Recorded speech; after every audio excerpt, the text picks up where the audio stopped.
कर रहे हो? कोई देख लेगा तो देखने दो, क्या हो जाएगा।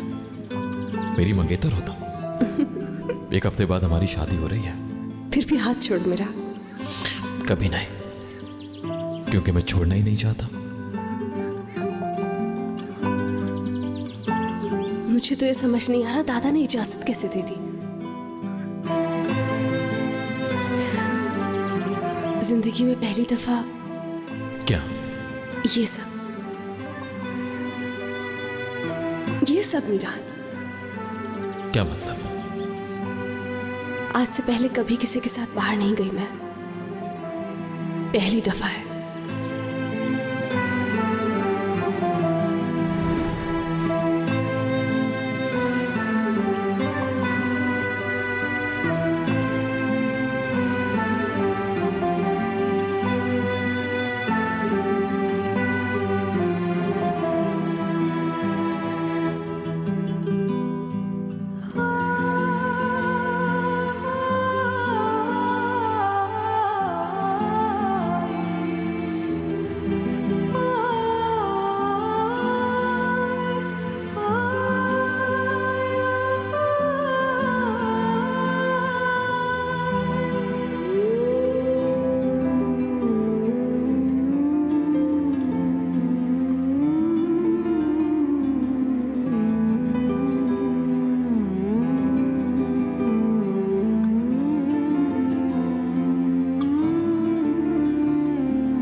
जब तुम मुझे ऐसे देखती हो तब